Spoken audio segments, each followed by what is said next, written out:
It all began on a humid Thursday morning, the kind where the air feels thick and every small sound carries across the neighborhood. My generator hummed steadily in the background, a sound I'd gotten used to after 3 straight days without power. Most people in the area understood. It was storm season, trees were down, lines were damaged, and the electric company was backed up for miles. Everyone was just trying to get by. Everyone, that is, except Karen. Karen lived 2 doors down. Perfect lawn, perfect hedges, and a personality that matched her razor-edged garden shears. If the world had an HOA queen, she wore the crown proudly. The first time I met her, she introduced herself not with a handshake, but with a clipboard. "I'm the block coordinator for compliance," she said, smiling like she'd just handed me a ticket. So when the knock came that Thursday morning, I already had a hunch. I opened the door, generator still humming in the distance, and there she was, arms crossed, sunglasses perched low on her nose like a villain from a midday soap opera. "Do you realize that thing violates our community noise ordinance?" she snapped before I could even say good morning. I blinked, tired, still half running on caffeine and frustration. "Karen, the whole neighborhood's been without power for days. It's just temporary. I'm not exactly throwing a rave out there." She scoffed, pulling out her phone like it was a badge. "Well, the HOA doesn't care about your temporary. We all have to follow the same rules. Some of us can handle a little discomfort." I glanced past her. Her house lights were on, a soft glow in the windows, mocking me. She wasn't even affected by the outage. She was on a different grid, untouched by the chaos the rest of us were living in. That detail stung more than her words. Still, I tried to reason with her. "Look, I work for the power company. I'm on call in emergencies. I need power for my equipment. It's not optional." Her lips curled. "Then maybe you should find quieter equipment. I've already documented the violation, and I'll be filing it today." And that was that. She spun around, ponytail snapping behind her like punctuation to an insult. By evening, I had an official notice from the HOA taped to my door. The letter was worded with all the warmth of a cease and desist order, fines threatened, compliance deadlines outlined. And all because I was trying to do my job in the middle of a blackout. Neighbors started whispering too. You could feel the awkward glances, the silent judgment. The HOA was her playground, and she just made me the villain of her story. That night, as the generator kept humming, I sat by the window, scrolling through emails from my company about ongoing restoration efforts. The irony wasn't lost on me. I was helping coordinate power inspections across the county while being targeted for keeping my own lights on. I remember thinking, some people really don't understand how the system works. Karen thought she had power, political, social, and moral. But soon enough, she was going to find out what real power looked like. When the storm rolled through that weekend, it wasn't just another seasonal hiccup.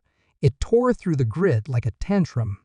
Power poles snapped like matchsticks, transformers blew, and half the county went dark overnight. My phone started buzzing nonstop before dawn with emergency alerts from work, inspection requests, outage confirmations, damage reports. I'm what you call a power systems inspector, part of the crew that makes sure electricity gets restored safely after disasters. When lines go down, we're the ones crawling through mud and debris, inspecting broken connections, documenting hazards, and coordinating the restoration teams.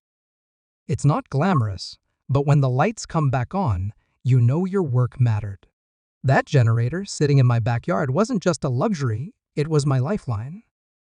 My equipment, my communication hub, even the chargers for my field devices, everything ran through it.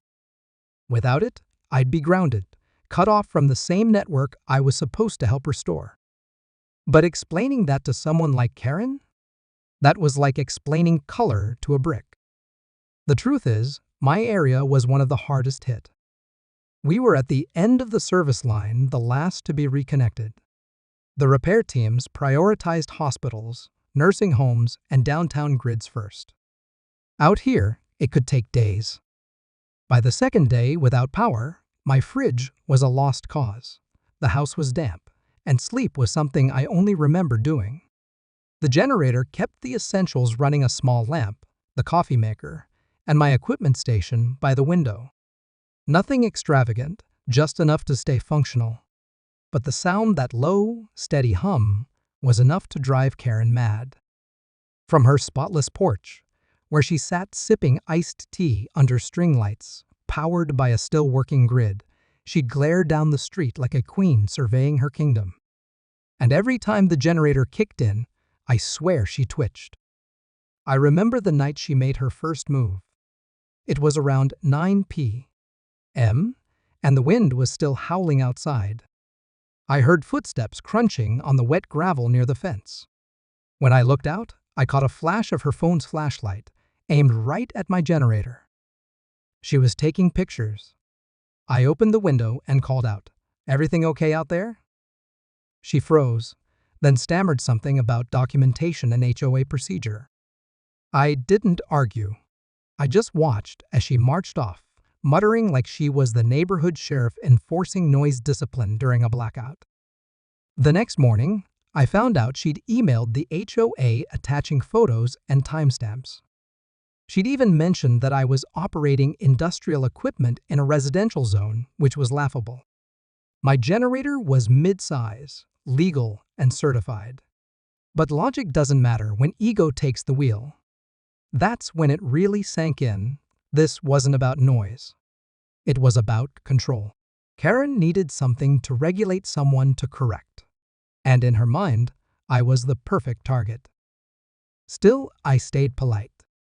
I sent the HOA a calm response, explaining the situation and offering proof that my generator met all codes. I figured that'd be the end of it. But 2 days later, I got a new notice, this one marked inspection scheduled. Karen wasn't done. She'd escalated it, and apparently, the HOA had pulled strings to get someone out there fast. At that point, I could have packed up the generator, swallowed my pride, and waited out the blackout like everyone else. But something told me to let it play out, to see where her crusade led. After all, I'd seen people like Karen before, rule enforcers who thought their version of order was universal truth.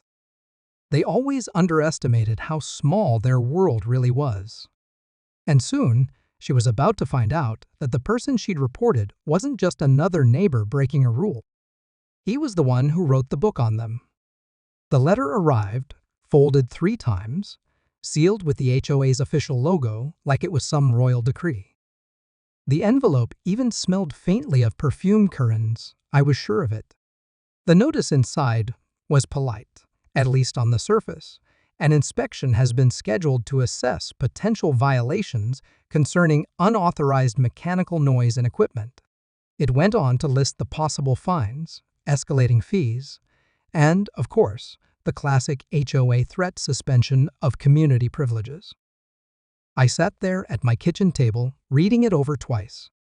Community privileges, I muttered under my breath, as if using the park swing set or attending the next barbecue was my biggest concern, while the rest of us were still charging our phones from car batteries. The more I thought about it, the clearer it became. This wasn't about rules. It was about her.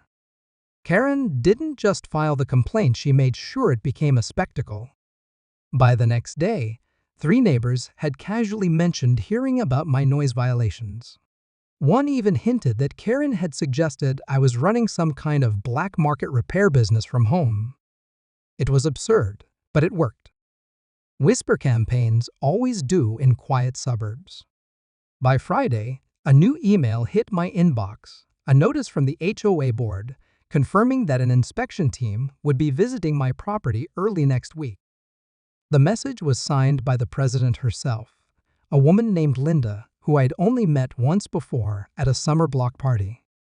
She'd seemed reasonable then, but I knew Karen's influence ran deep. That evening, while I was out checking storm damage reports on my laptop, I noticed something odd through the blinds. Karen was standing at the edge of her driveway, clipboard in hand, chatting with Linda. They were pointing at my house. That's when I realized Karen wasn't just trying to win a complaint. She was staging a performance. In the days that followed, the tone around the neighborhood shifted. People avoided eye contact. Some looked sympathetic, others judgmental. A few pretended not to notice me at all. It's funny how fast a person can go from helpful neighbor to problematic eyesore once the rumor mill starts grinding. But I kept my cool. I stayed quiet, did my job, and made sure my generator stayed within decibel limits. Every reading was documented, every usage time logged. I wanted them to know that if they were coming after me, I'd have every fact lined up like soldiers in a row. Then came the HOA meeting. Normally, I wouldn't have bothered attending, but curiosity got the better of me. I logged in through the video call link that was emailed to all residents. About 30 little windows appeared on screen, familiar faces, half of them with Karen's signature frown. The meeting opened with the usual formalities, but it didn't take long before the noise disturbance issue found its way onto the agenda. Karen wasted no time unmuting herself. I think it's unfair that certain residents are allowed to disturb the peace when everyone else follows the rules, she began, voice dripping with righteousness. If we let one person bend the guidelines, where does it stop? Her words hit like a rehearsed speech. I could almost see the bullet points she'd practiced in the mirror. Linda, the HOA president, nodded along thoughtfully. Thank you, Karen. We appreciate your diligence in maintaining community standards. The inspection will help clarify the matter. Then, Linda turned toward her webcam. Mr. Our resident in question, would you like to say anything before the inspection?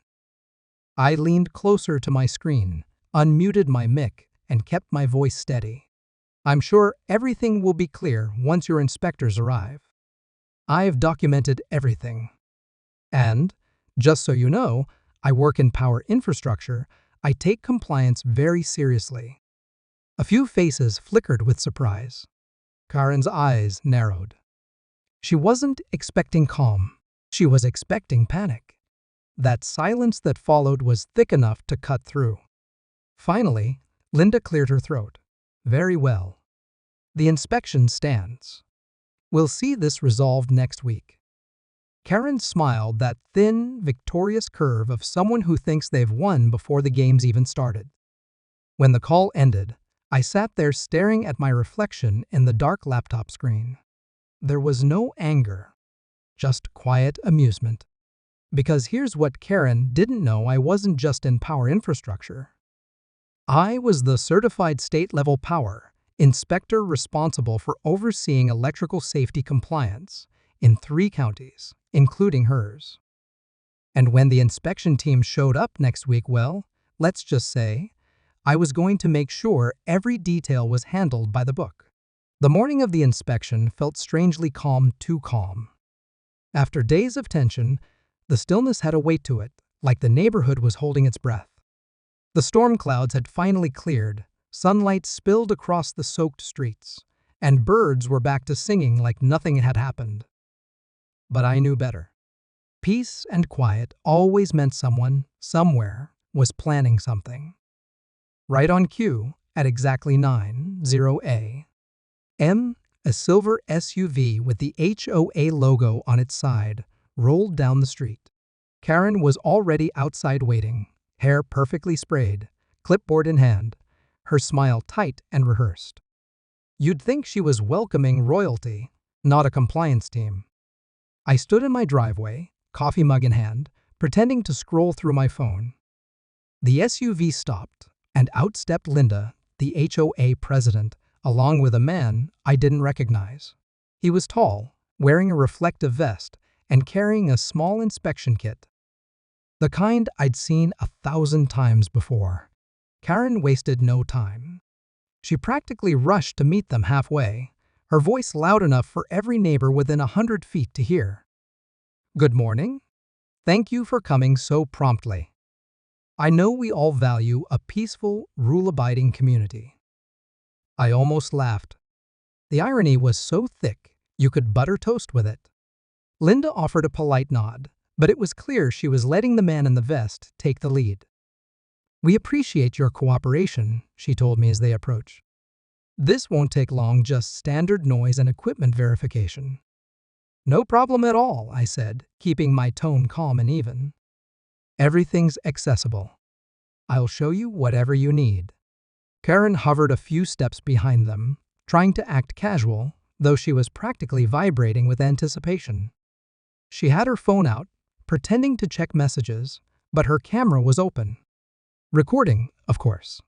The inspector knelt beside the generator, examining the casing, fuel lines, and grounding cable.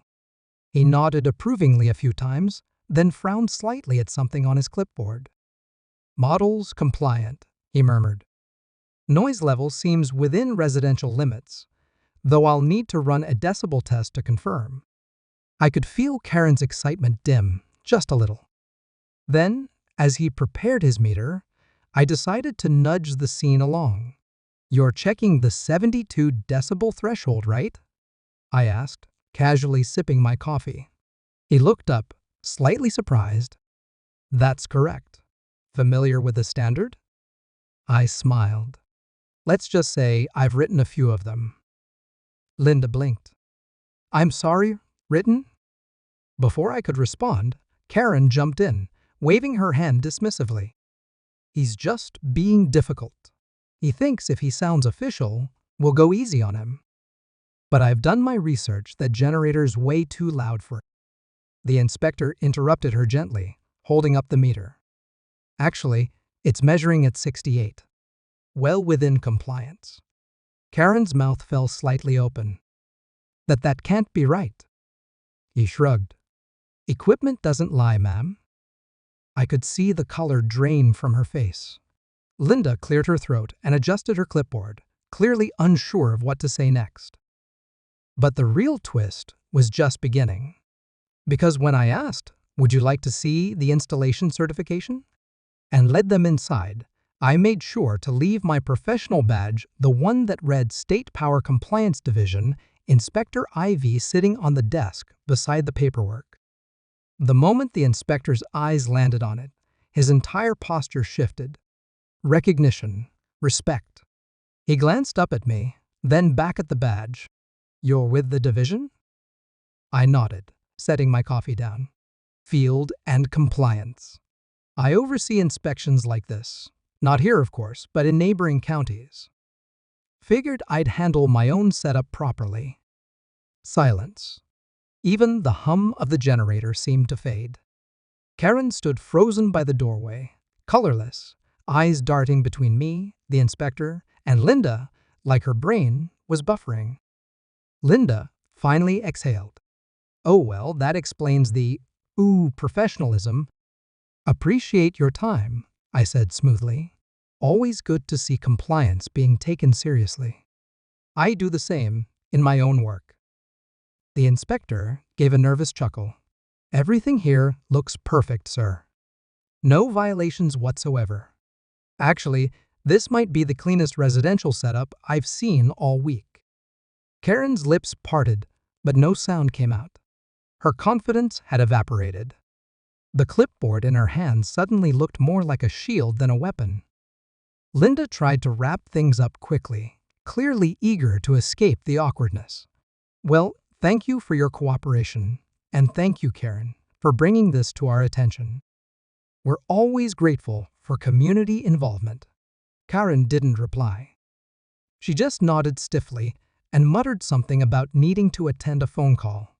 As they drove away, I stood there for a long moment, watching her retreat to her porch.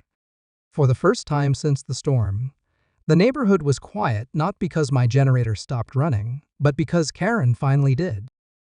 What she didn't know was that the inspection wasn't over. Not yet. That night, the neighborhood was darker than usual. No porch lights, no hum of air conditioners, just the faint glow of my generator and the rhythmic chirp of crickets echoing through the damp air. But from across the street, through her blinds, I could see her silhouette pacing, back and forth, like a caged animal. Karen wasn't used to losing. Not publicly, not to someone she'd branded a rule breaker. The inspection had embarrassed her. And people like her, they don't move on, they reload. I knew she'd try something else. So when my phone buzzed the next morning with an email from the HOA, board labeled URGENT Power Violation Report, I almost laughed. Inside was a formal complaint claiming my generator wiring may pose safety risks to surrounding homes. Nice try. It was almost cute how determined she was. Almost. Instead of replying, I forwarded the email to my actual department. Within hours, I had authorization for a state-level compliance follow-up. This time, the inspector wouldn't be coming from the HOA. He'd be coming from me. 2 days later, I pulled up to the same cul-de-sac, official vehicle and all. State Power Compliance logo glinting on the side. Clipboard, badge, regulation binder. You should have seen her face. Karen was pruning her precious hedges when she froze mid-snip. The color drained from her face faster than a dimming light bulb. "Morning," I said, stepping out of the truck. "Mrs. Karen, right? We've received multiple reports about electrical compliance in this sector. I'll need access to your property." Her jaw opened, then closed, then opened again. I filed a report about your generator." She sputtered. I nodded. "Right. That's actually what flagged this neighborhood for audit. When a resident reports an alleged violation, we're required to verify all nearby installations. Just to be thorough." Her clippers clattered to the concrete. I took my time walking the perimeter, jotting down notes, occasionally tapping the voltage sensor against her outlets and garden lighting connections. She followed me like a ghost, trying to stay composed. "Well, I'm sure everything's fine. I follow every HOA rule." I smiled faintly. "I don't doubt that. But HOA rules don't always align with state electrical code. You'd be surprised how often homeowners overlook grounding, overvoltage protection, or improper outdoor conduit." A bead of sweat trickled down her temple. I crouched beside her outdoor breaker box, one of those decorative plastic covers that look pretty but trap moisture like a sponge. The moment I popped it open, the smell hit me. Mildew, rust, a faint hiss from a loose contact. I glanced up at her. "When was this last serviced?" "I don't remember, maybe 2 years ago?" "That explains it." I scribbled a note. "Corrosion near the grounding lug. That's a safety violation, technically a Category 2 hazard." Her composure cracked. "Wait, that's not, you can't, this is harassment?" I stood up slowly, keeping my tone even. "No, ma'am. This is regulation. Same process that applied to my generator. Fair's fair." She tried to laugh it off, but her voice trembled. "So what happens now?" "Well," I said, closing my clipboard, "since it's a minor safety issue, it'll just require a professional inspection and repair within 30 days. Unless..." "Unless what?" she whispered. "Unless it's ignored. Then the file escalates to code enforcement and the fine starts at $5,000. Her face went pale. For once, she didn't have a comeback. No smug smile. No lecture about community standards. Just silence. I stepped back, gave her a polite nod, and said, "Don't worry, Karen. It's all about keeping the neighborhood safe." Then I turned to leave. As I walked away, I heard her mutter under her breath something about mistakes and bad timing. But I didn't respond. I didn't need to. That night, for the first time in weeks, my phone didn't buzz with a single complaint. No knocks on my door. No passive-aggressive notes on my mailbox. The only sound was my generator humming softly in the dark, steady, compliant perfectly legal. And across the street, the only light was the faint flicker of Karen's house, until it blinked off completely. The neighborhood was finally silent again, not the tense, suffocating silence of confrontation, but the kind that follows a storm after it's torn through everything false and fragile. For the first time in months, I could hear the sound of my own thoughts instead of gossip, generator hums, or Karen's voice slicing through the air. The HOA meetings went quiet too. No surprise, after the inspection fiasco, Karen's reputation took a nosedive. The board didn't expel her, hoes rarely do that, but she lost her neighborhood compliance chair position, which, let's be honest, was the entire source of her power trip. Without it, she was just another homeowner. I heard from a neighbor later that she spent an entire afternoon taking down her old community standards reminder flyers from the bulletin board. Maybe it was pride. Maybe it was embarrassment. Either way, she didn't look like the self-appointed queen anymore, just a woman who'd finally run out of control. A few days after that, I was out front, trimming a few branches when I noticed something new. Karen's house was dark, pitch black, even though the rest of the grid had power restored that morning. Turns out, her wiring issue was worse than I'd written up. When the electricians came to fix it, they found corroded lines that failed safety tests, meaning she couldn't reconnect to the main supply until it was repaired completely. Her punishment wasn't handed down by me or the HOA. It came from physics, from neglect, from the same arrogance that made her believe rules only apply to other people. That night, while my house glowed warm from backup power, I watched her front porch fade into the dusk. There was no pleasure in it, not exactly. Just a kind of closure that comes when balance restores itself naturally. The next morning, I found a small envelope tucked into my mailbox. No return address, but the handwriting was unmistakable, rigid, sharp, controlled. Inside was a single line. "Thank you for clarifying things. The neighborhood's lucky to have someone who understands the rules." No apology. But for Karen, that was one. I smiled faintly, folded the note, and dropped it in my desk drawer. Funny thing, from that day on, she never said another word to me. She didn't wave, didn't glare, didn't gossip. She just existed quietly, mowing her lawn, trimming her roses, and minding her own business. And honestly, that was better than any apology could have been. Weeks went by. Power lines were repaired, fences repainted, and life drifted back into its calm suburban rhythm. I'd walk past her house sometimes and notice the faint sound of her new generator, quiet, regulation approved, and properly grounded. I never mentioned it. She never thanked me.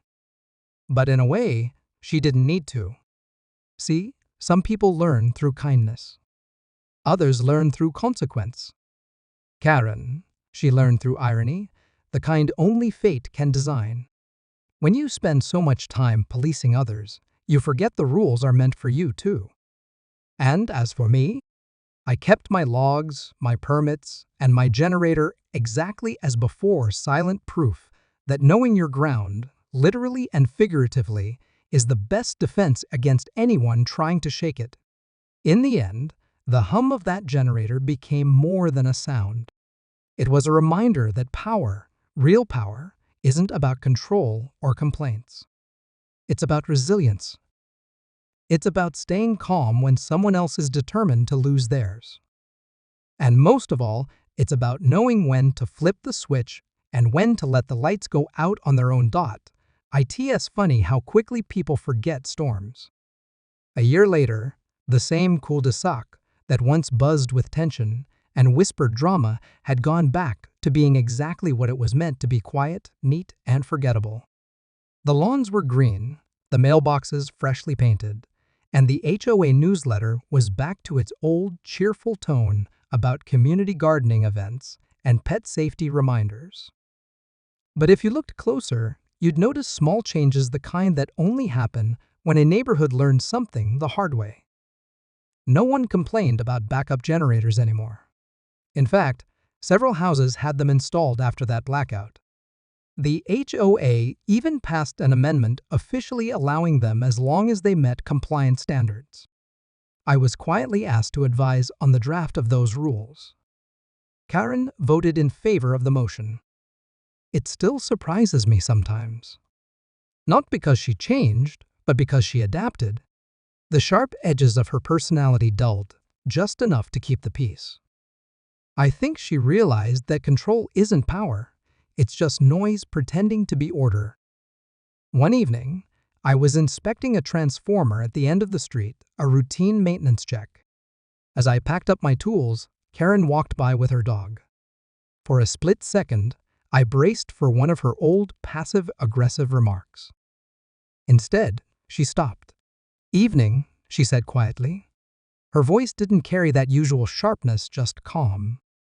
"Evening," I replied. She hesitated for a moment, then nodded toward the transformer. "Glad you're keeping the lights on for all of us." It wasn't an apology, but it was something better acknowledgement. And for someone like Karen, that's a mountain moved. After she walked off, I looked around the neighborhood.